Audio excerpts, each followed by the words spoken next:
I guess the main thing that people really want to know is, what were your experiences during pregnancy and after pregnancy in terms of your training and nutrition? Because obviously you do this for a living, so, everything needs to be on point for you. When you found out you were pregnant, what changed exactly? Look, one of the benefits of being a professional athlete for a really long time is I had always prioritized my fitness and my health. So a lot of the things that I did kind of carried over into pregnancy. I guess the mindset shift that I had was that everything that I did throughout my pregnancy wasn't necessarily for me anymore. It was for my baby, right? So the healthy choices that I made and how I trained weren't to stay crazy fit or super strong or anything like that, or to like hit goals or, break records or anything like that. It was about keeping me mentally and physically healthy and then keeping my baby healthy as well and helping that development along. So the shift in the perspective was definitely like the biggest change, but I've always believed in movement. So for me, my general rule for exercise was if it felt like it was giving back to me, then it was good. If it felt like it was really taking away and draining me, then it wasn't good. So in the way of the intensity that I brought to my workouts and the weight that I lifted in my workouts, it always had to feel fun and good and like I was, doing a really good job. And it was, when you go to that maximum, it's not as fun anymore. It just like really hurts. And I thought, there's really no point in time where a pregnant woman needs to hurt like that, right? And whether we like it or not, our hormones change, our bodies change, everything changes. But the best thing that we can do is be relaxed and have a good time and feel really good. And I really do believe that transfers through to your baby.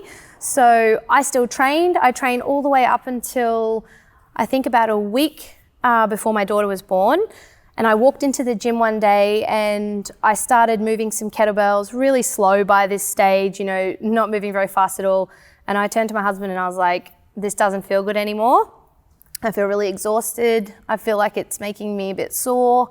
And I stopped, and then sure enough, a week later she came. So I think your body is really, really smart in that way.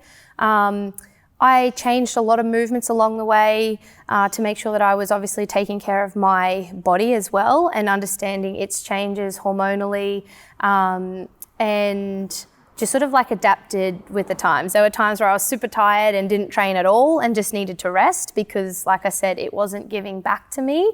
It was taking away energy or whatever it was. And I would stop, and then there were times where I felt great and I would train again.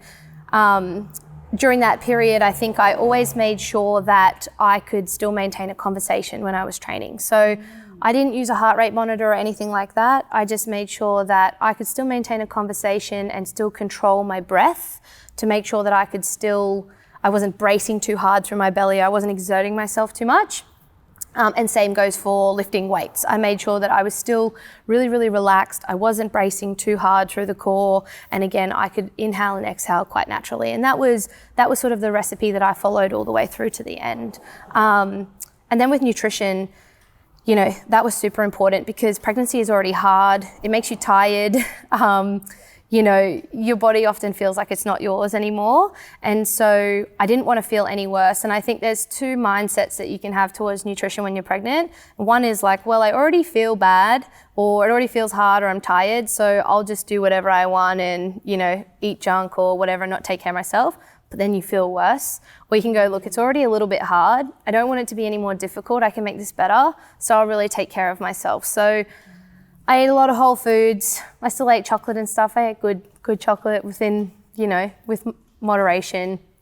Drank a lot of water, and I made sure that I was hitting, always getting enough protein, enough fat, more so in particular. I shifted from more of a competitive high carbohydrate diet and went a little bit more towards fat and protein for during and also postpartum. I find that really interesting. Can you expand a little bit on that? I presume it was because of the hormonal effect?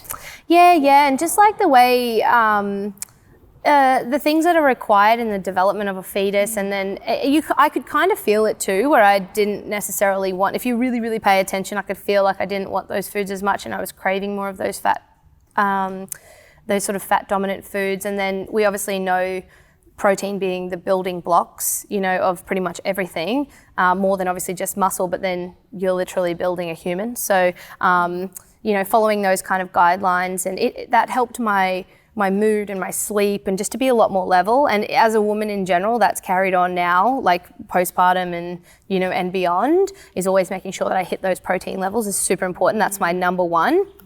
And then the fats, just for like brain development, for me, for my mood, for my hormones, and for the baby, like making sure that I'm getting enough omegas and things like that was really important on a health level, and to just make me feel better. It kind of, you know, hit both of those things for me. Yes. Yeah. Awesome.